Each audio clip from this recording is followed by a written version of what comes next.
एक लड़का था जो देख नहीं सकता था। ये लड़का भीख मांगकर अपना जीवन गुजारता था। एक दिन ये अंधा लड़का हर रोज की तरह एक बड़ी सी बिल्डिंग के आगे बैठकर भीख मांग रहा था। उसी समय वहां से एक अनमोल नाम का लड़का गुजरता है और इस अंधे लड़के को भीख मांगता हुआ देखता है। अनमोल उसी बिल्डिंग में एक ऑफिस में काम करता था। जब अनमोल ने देखा कि ये लड़का भीख मांग रहा है तो वो उसकी मदद करने के लिए उसके पास पहुंचता है। अनमोल वहां जाकर देखता है कि इस लड़के के पास एक डिब्बा है और उस डिब्बे में थोड़े सिक्के भी हैं। कुछ लोग आते हैं, इस लड़के को पैसे देते हैं और कुछ लोग उसे बस देखकर ही चले जाते हैं। अनमोल ने ये भी देखा कि इस लड़के के पीछे एक बोर्ड लगा हुआ था जिस पर लिखा था कि मैं एक अंधा लड़का हूँ, मेरी मदद कीजिए। ये सब देखकर अनमोल अब ये सोचने लगा कि इस दुनिया में भी बड़े कमाल के लोग हैं। जिसे मदद की जरूरत है उसे कोई नहीं करता है।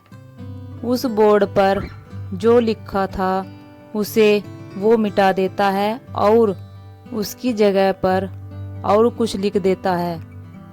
अब अनमोल कुछ पैसे उस डिब्बे में रखता है और ऑफिस की ओर बढ़ता है। फिर अनमोल ऑफिस पहुंचता है और हर रोज की तरह अपना काम करता है। शाम को जब वो ऑफिस से अपने घर जाने के लिए निकलता है तभी उसे वो अंधा लड़का याद आता है। वो ये सोचता है कि मैं एक बार घर जाने से पहले उस लड़के को देख लूं। मेरे लिखने की वजह से उसके जीवन में कोई बदलाव आया है कि नहीं। वो अब उस अंधे लड़के के पास जाता है। उसके पहुंचते ही वो लड़का खड़ा हो जाता है। वो कहता है कि भैया, मैंने आपको आपकी आने की आहट से ही पहचान लिया। आप वही है जो सुबह आए थे और मेरे इस बोर्ड पर कुछ लिख कर गए थे।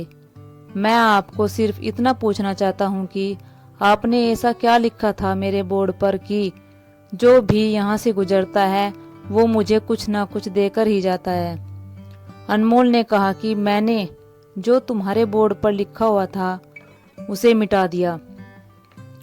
तुम्हारे बोर्ड पर लिखा हुआ था कि मैं एक अंधा लड़का हूँ, मेरी मदद कीजिए। मैंने उसको मिटा दिया और ये लिख दिया कि आज का दिन बहुत खूबसूरत है लेकिन मैं देख नहीं सकता हूँ। हम ये बड़ी आसानी से समझ सकते हैं कि पहले जो लिखा था और बाद में अनमोल ने जो लिखा उसमें काफी अंतर था। अनमोल ने जो भी कुछ भी लिखा था वो एक नई सोच थी और ये लाइन पढ़ने वालों में भी पॉजिटिविटी फैला रही थी। इसलिए लोग इस लड़के को कुछ न कुछ जरूर देकर ही जाते थे। अगर हम हमारे सोचने का तरीका बदल देते हैं तो हमारी ज़िंदगी भी बदल जाती है। सो थैंक्स दोस्तों। ऐसी ही स्टोरी देखने के लिए हमारे चैनल को सब्सक्राइब, शेयर, लाइक करना मत भूलिएगा। मिलते हैं नेक्स्ट वीडियो में।